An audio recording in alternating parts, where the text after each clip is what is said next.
and log on to www.showmax.com, register, pay, and watch. We're getting into. You see, this is great. Now you know you've made the promise to the nation and the world. So that will happen, I'm sure. We're getting into a water conversation this hour, and we just want to say thank and welcome once again. Engineer Joseph Kamau is the CEO of the Athi Water World Development Agency. Karibu sana to Kenya's biggest conversation. Thank you. You're in the hot seat of the Situation Room.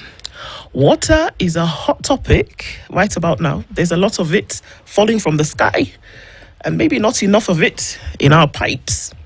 But we'll be getting to that conversation before things get hot. Yes. CT is going to welcome you with today's proverb.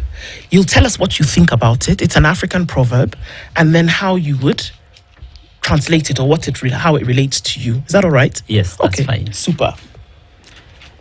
CT. Yes. Over to you, sir. Simple proverb from the People's Republic of Mozambique.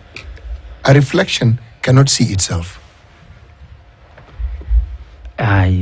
Well, a reflection is a shadow, so definitely it's not live, so it can't see itself. So it's inanimate. Yes. It's inanimate. Yes. Yeah. And what do you think that means? What do you think it means here? I think what it means is that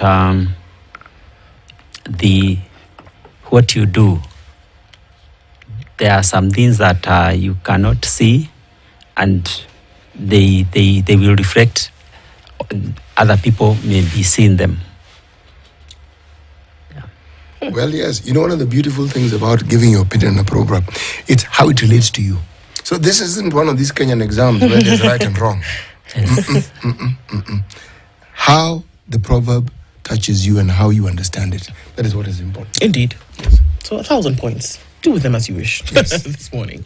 So let's start off this conversation because water is an issue. However, we want to look at it. And I guess we want to start off with this organization that you head, being the Athi Water Works Development Agency. What does this agency do? When we hear Athi Water, we just think, okay, east of Nairobi, and it's those folks who are east of Nairobi who are going to benefit from this organization. So, before we get into that, please do tell us, what does the agency do and what jurisdiction? Let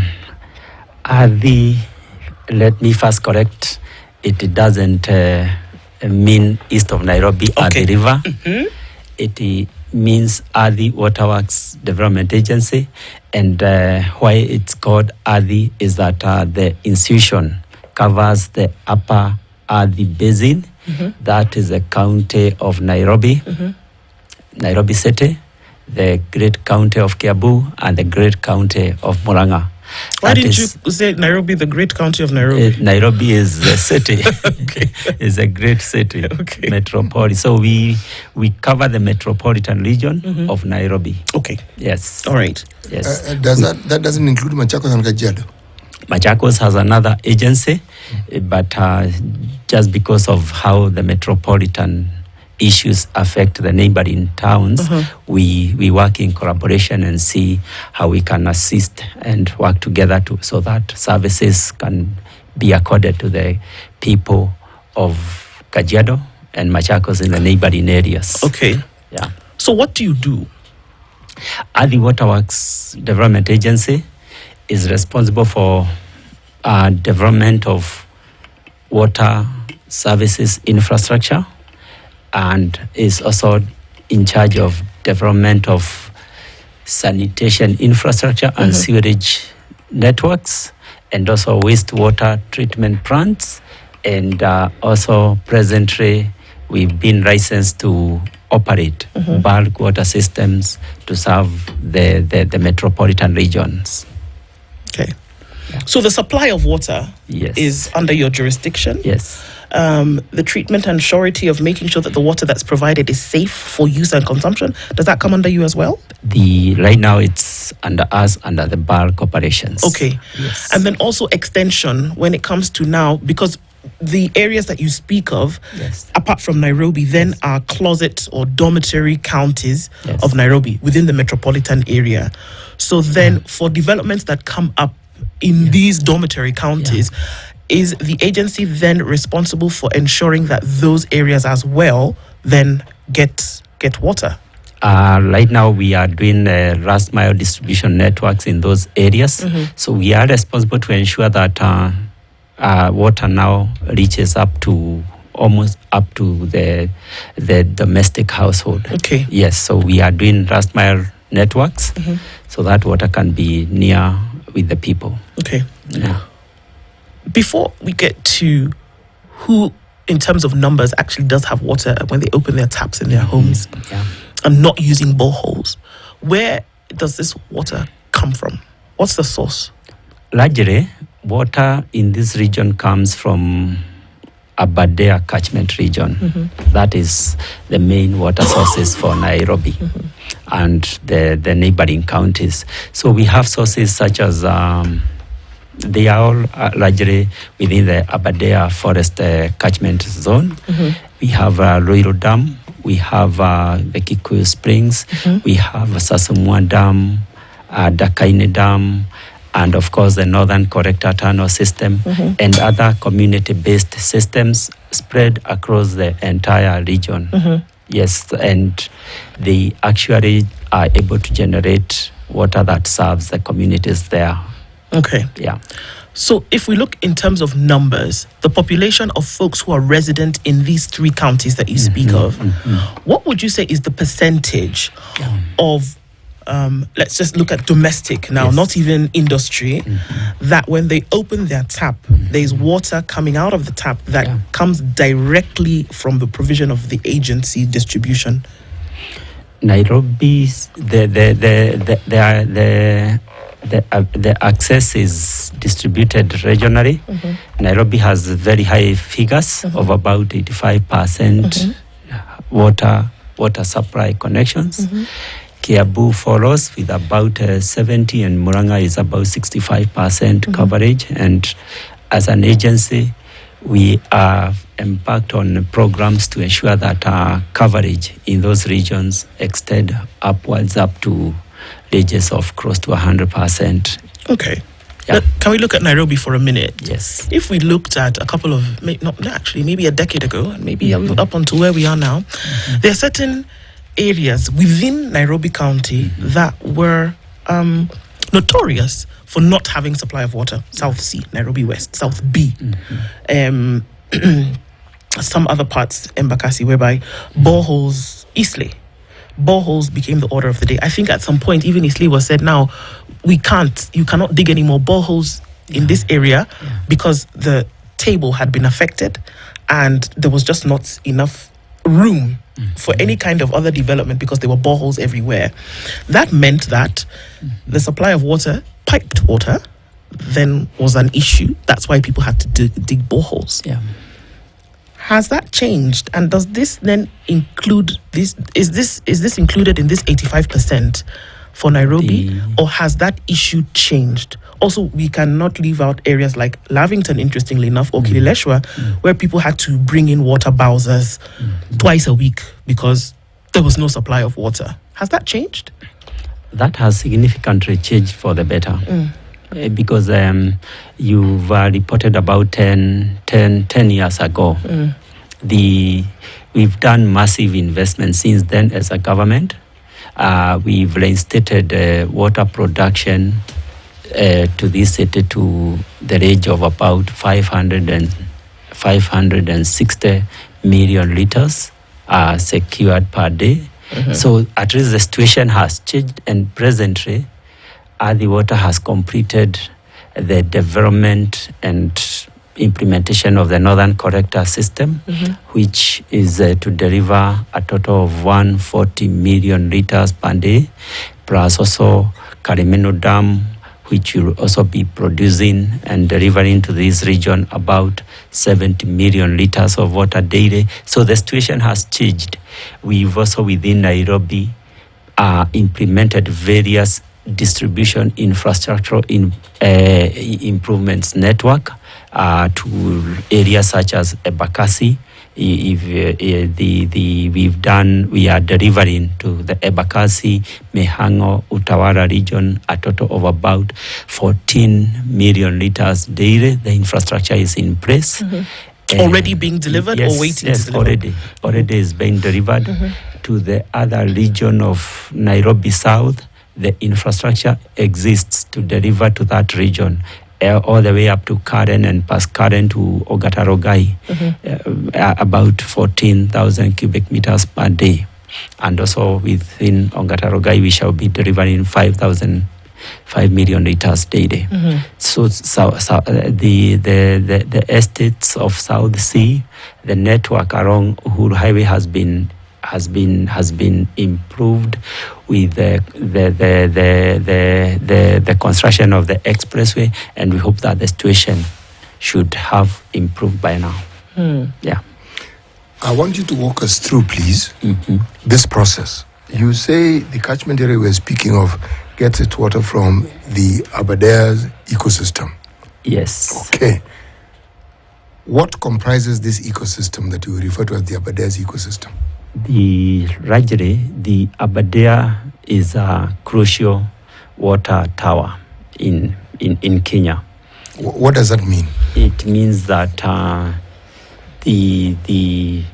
that is a conservation area where we can be able to because of the nature of the environment there. It's a forested area. It's heavily forested. It has water retaining capacity because of that, and that in its natural system and is a source of all these major rivers that flow eastwards of the catchment of that. Okay. That mountainous region. Right. Yeah. How much water would you say is actually available in this particular catchment area? Well, we've tapped most of it, but we anticipate that with adequate infrastructural development, we can get a total of 1.2 million cubic meters per day. Yeah, that is the ultimate. Okay. Please translate cubic meters into liters for me. Liters, I was understanding. It's about 1.2 billion liters of water. Yes. That every we can day. actually access every single day. Yes. Okay. Now, what is the need that the citizenry of this particular country who benefit from this natural resource, what is the sum total of their need in terms of liters of water per day? Presently, the estimated need is about 860 million liters per day. So we have, in essence, more than enough water to meet the needs of the people in this catchment area. But, right now, if it's developed, it can, but the developed capacity only produces about 740 million liters. Okay. So we are 60 million liters shy. You said 800, yes. Oh, the capacity is 1.2 billion. Yes. The provision, the need is 1.2 billion. No. The capacity, you said, as in it can produce 1.2 billion liters every day. Yes, it could if it was operating at optimal, right? Yes, the need. Now, the need of this whole area is? The present demand. The present demand is about 860 million. 860 million. Right? Million. Yes. But what is being provided currently is 700. Is about, yes. So, essentially, what we are saying is that what is being provided is actually punching below by about 600 million liters. 600, like about 100. 140. Yes. Okay, I see what you mean. So what stops then? What stops the provision of that 1.2 billion? I'm just imagining that you could actually provide in excess of what is actually required. What stops us from getting to that 1.2 billion? the investments, to achieve that, we need to develop various programs, and they are faced as population grows and is planned so that we can match population growth and demands together with water sources development investments. Okay, so because there are other agencies in the country, the Kenya Bureau of Statistics, which provide these numbers. They're able to make projections. Yes. The census is taking place. You already know by what numbers the population grows, and in particular areas over time. So well aware of what those numbers look like. So then I'm going to ask the question differently. What actually stops the implementation of those things that would make sure that in the next 5 years, 6 years, that you can actually see that there is delivery of this 1 billion? Let's not even go to 1.2. Let's say that you can now deliver comfortably 1 billion liters of water in this area that would be required. What really stops that from happening? I believe the plans exist, but of course these are mega infrastructure. Yes. They cost some money. Like now we've planned in that catchment to develop Maragua Dam and and part of the Northern Corrector System Phase 2, and those are heavy capital projects. So once you look at the physical space and the availability of resources and financing, that is what is actually delaying a bit of developing additional sources. We've explored other innovative options of financing such as PPP, but we've not really cracked the issue, and we hope that in the medium term we should be able to develop such infrastructure so that we can secure water supply to the citizens. Yes. Yeah. Okay. Fully. Okay. Yeah. Go ahead. So, I think of many communities today, many estates. It doesn't matter, spread across, and I'm just going to use Nairobi for point of reference. Yeah. That when they develop estates, everybody has an underground tank plus an overhead one for storage of water. Should that be the case? Well, the underground one disrupts water supply pressures, but while storage at the household level is good, the underground disrupts greatly the hydraulic pressures in the pipeline and disrupts completely the water distribution plants. Why it has happened is because when the city was experiencing water supply shortages, then people had to innovate and develop storages. But we are hopeful that with the completion and operationalization of the Northern Corrector System, we should be able to secure water supply and maybe the issue of storage, because we have adequate storage reservoirs within the distribution network, maybe eased off. Okay. I think there are very many questions about water, and I think we're going to be coming back and discussing some of those. Let's take a break at this point. I might need some refreshment, and TT has some refreshment for you. Yes. And because I'm going to come back and you might need to quench your thirst. CT. Yes. This juice, tell us. You know, there's a company, I think for over how many years, they have actually been doing something that most people don't do. People talk of fruit juice, and you're not sure whether it's additives and just coloring and something to throw in some flavors into it. Del Monte actually package the fruit in juice form. So when you are drinking the juice, you are drinking the fruit. We were not determined whether tomato is actually a fruit or a vegetable. But nonetheless, if you're drinking this juice, you are drinking tomato. Now, for you, we are going to give you 2 juice blends. Peach, and we're going to give you lychee. These juices are as natural as the fruit from which they are made. And these are for you. Okay. being our wonderful guest. Yeah. Thank you, City. Thank you, City. Del Monte are our critical stakeholders.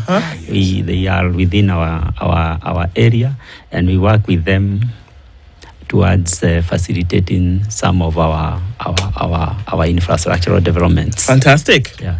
Del Monte real is real. It's 28 minutes to 9 o'clock. We continue with our guest engineer, Joseph Kamal, and we're looking at some of these issues in terms of provision of water around the nation, looking at these particular counties and what needs to be done to ensure that it happens. Don't go away. We'll be back right after this break. Kenya's biggest conversation continues after this. From December 4th to 6th, 2024 at the stunning Vipingo Ridge, Kilifi County welcomes you to the international... Our guest this hour is engineer Joseph Kamal, who is the CEO of the Afi Water Works Development Agency. Go. We have water. You know, there's water everywhere, not enough to drink. Well, it applies here because we have water. We have enough water. Infrastructural development notwithstanding, or not limiting us, we have enough water to serve this entire region that belongs to the catchment area that we're talking about.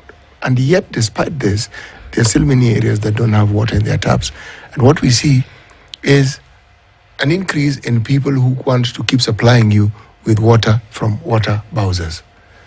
I mean, that water in the bowser comes from somewhere and probably comes from the same source that the people who are waiting for it in their taps comes from.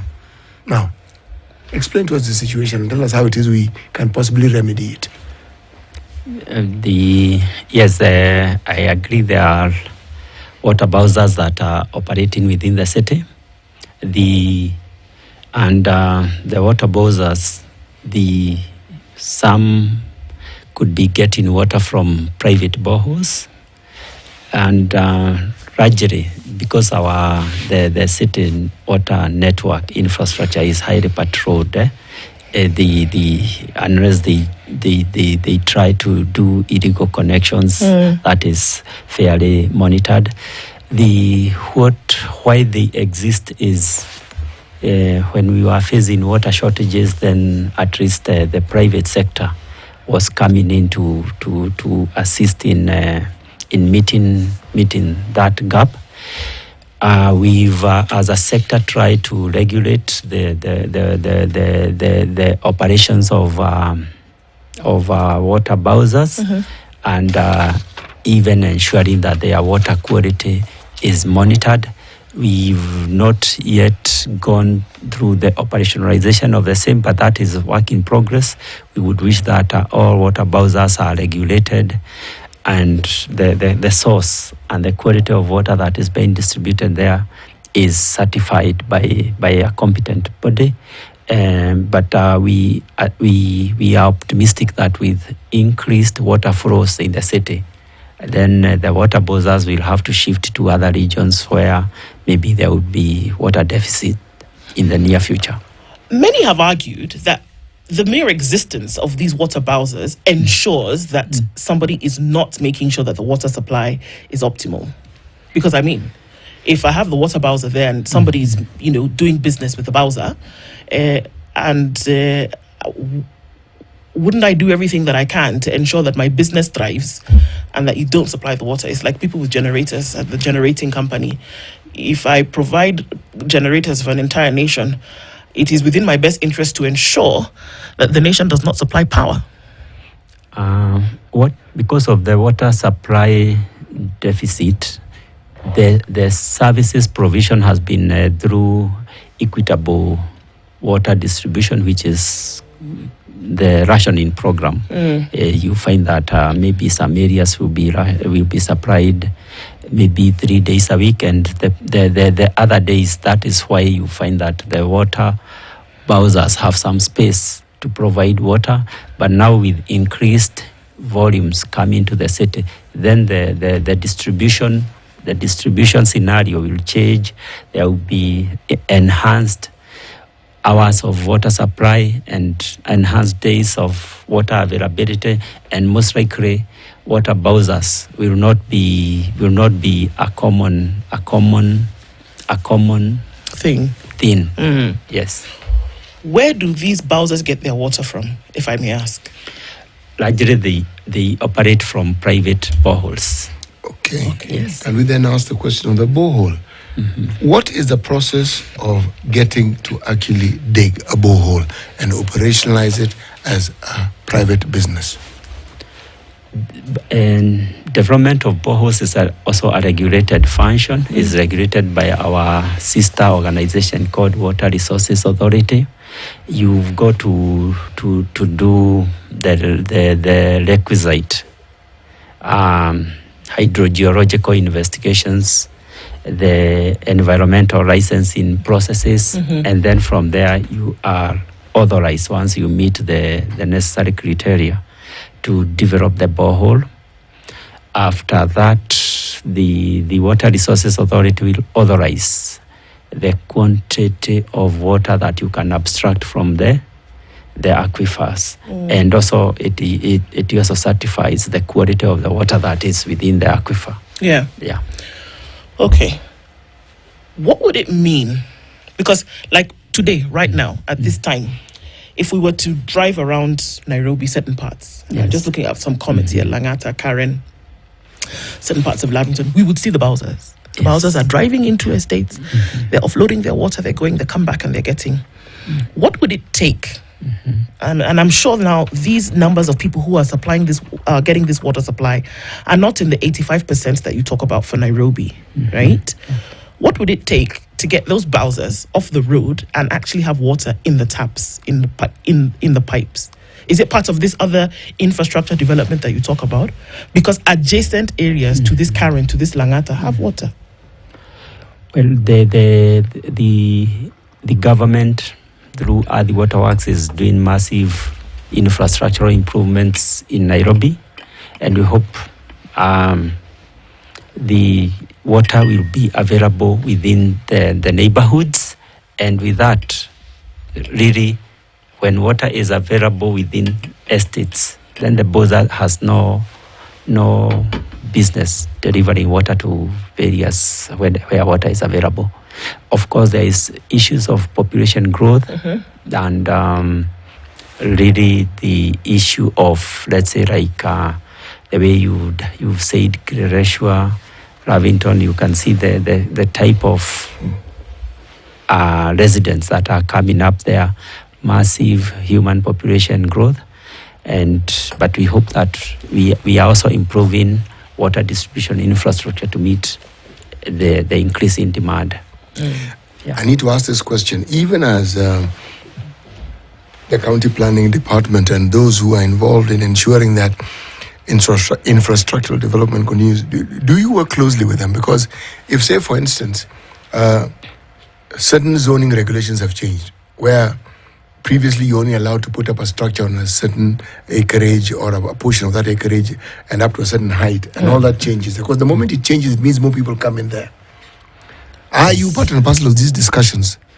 Yes, in our water services improvement plans, some of the instruments that we use are the county integrated development plans and county plans. So they are critical stakeholders in whatever we are doing. So we are in collaboration with the county and other stakeholders as these issues move. Of course, the planning scenario, like now we have a master plan that takes us up to 2035. We are now in the stage of reviewing in line with the existing circumstances to realign, and this was then when we were planning, this is the current circumstances, and how do we move forward. So, but the instruments or the planning instruments available are applicable, and we always consult with all stakeholders. We don't leave anyone behind. If you were to give a timeline in terms of, and I'm still going back to, piped water, open the tap, water comes out of it in a house. And it doesn't matter what level we're talking about, whatever kind of housing that is supplied directly from the agency. What would that look like in terms of time? By this year, all houses in Nairobi County, in Kiambu County, in this tribe, this vortex of counties, will have, in the metropolitan area, will have water out of their taps. aspirational or reality at some point? That is, we have our plan assumes that by 2027, the whole metropolitan region water services will reach 85% household coverage. But of course, it calls for huge investments in development of programs. And that is what we are working with various stakeholders, development partners, government agencies, and all that to facilitate development of such infrastructure. And we hope that within that period, we should be able to do a lot of work and ensure that water is a lot of people are actually getting clean, potable water at household level. Okay. Yeah. When you talk about the supply of water and the adequacy of the supply, does the infrastructure and the plans to ensure the availability of water, does it precede the development or does it follow the development? It should. Right now, what we do is, we look at the existing plans and plan with whatever is existing. But you find that now people are settling even areas that when we were planning were not settled. So it's like infrastructure is following development. Yeah. Okay. Yeah. Okay. So obviously, a lot of these things, they're hinged on money. At the end of the day, funds that can come, because like you said, the plans are there. There's a 2035 plan.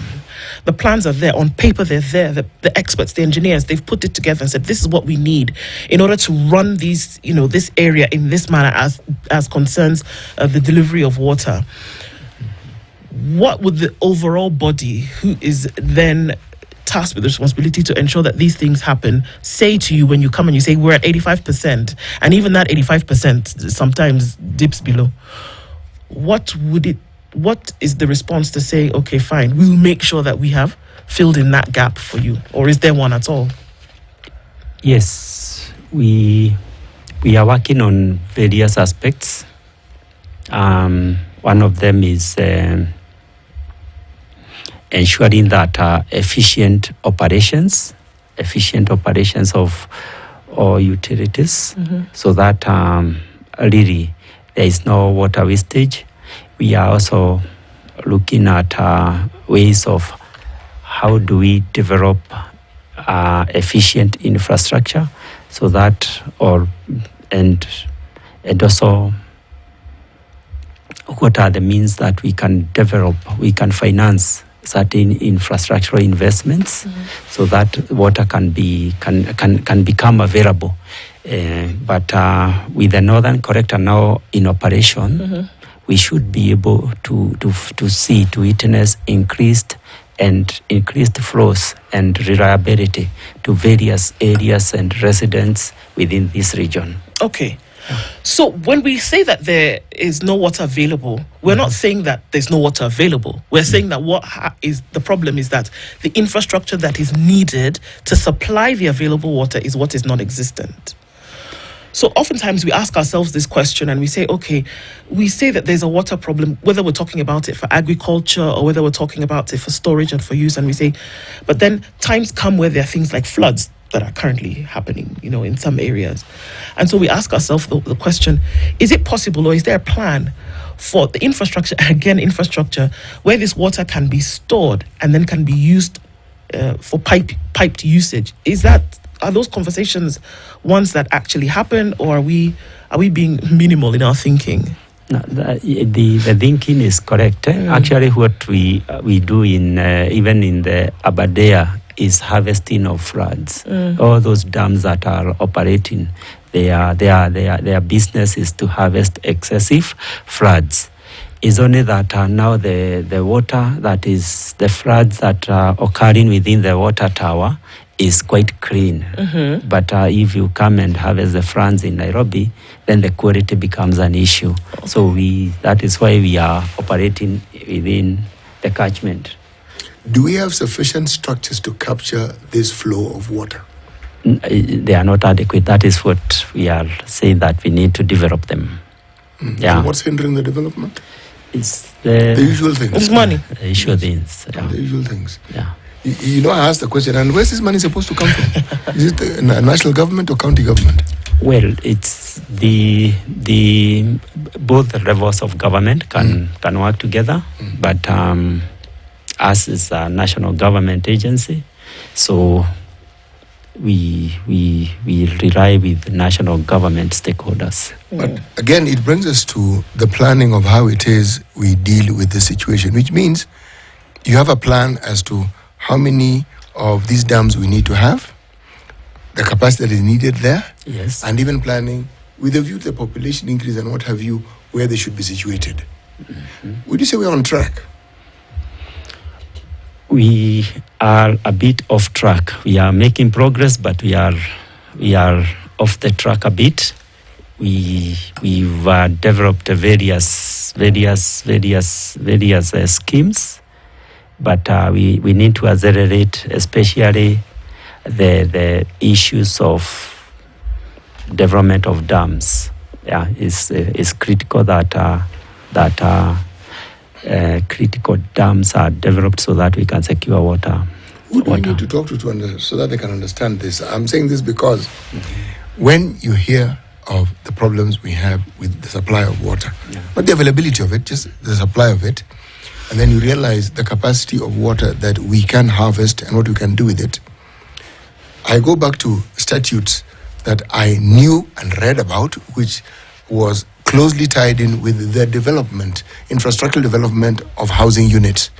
And it was mandatory that any such unit must have gutters. It must have a tank. Meaning, any structure that was put up, it was a must for you to be able to demonstrate how you are going to store water or how you are going to harvest water. Do those statutes still exist? And if they do, are they still implemented? The issue of rainwater harvesting at a household level is when we were working around it to try to see whether it can be enhanced. But historically, Nairobi City and neighboring, that wasn't the policy because water used to be in adequate quantities. So we were relying on municipal systems, and in where water is actually adequately available, storage at the household level is not a major issue. Yeah. You see, what I find interesting is in the rural areas, people know how to harvest water, and they do. Yes. For all their use. Oh, yes, they do. They do. Yeah. They know that when it rains, this is a commodity that is in your interest to harvest, and they do so. What I'm actually leading to is asking if there is a government plan to enhance these, because to enhance these processes, why we see a lot of water going to waste.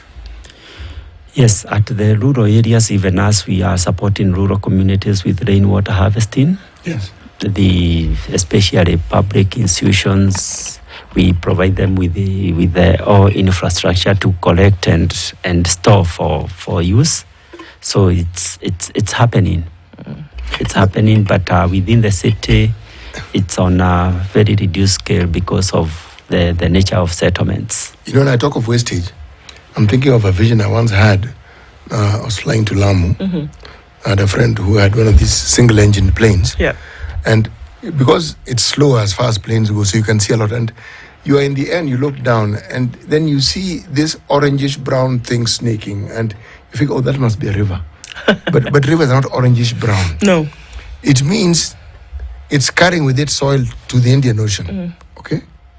So when the water isn't harvested adequately, or the plan to ensure that you do what you need to it so that it is utilized sufficiently, it causes other damage. It actually reduces the value of the soil that you actually have, and that in and of itself, produces other problems that ordinarily we didn't have. So when I look at, for instance, right now, when we talk of water, we're talking of water in terms of the damage it's causing. We're talking of water in terms of the people who are displaced, the people who are dying, as a result of it. Would you say that if we were cognizant and took adequate care in ensuring that we implemented the water policy? I'm saying this because I know we have very serious water policies, that some of these things would actually not occur. The water policy and the water development plans have all those mega dams, and for implementation within various time periods.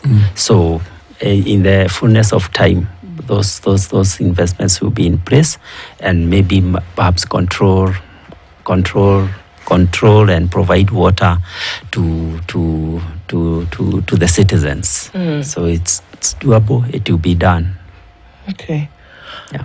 Even as we look at, going towards development, and I know there are many things that are happening. There are cities that are being built out where development is still taking place.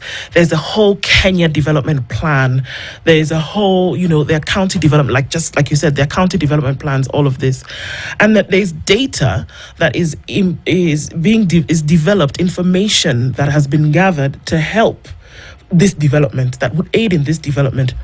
How does the agency fit into the bigger picture to say, will there be a time whereby, okay, Nairobi done and dusted, Kiambu done and dusted, this vortex done, we can now move our expertise to other parts of the country? We are part and parcel of all those government interventions. And we use all those reports, the Bureau of Statistics report, census data, in our planning scheme of things. Population is growing, so we've got to move with trades such that as population grows, we are able to provide them with water.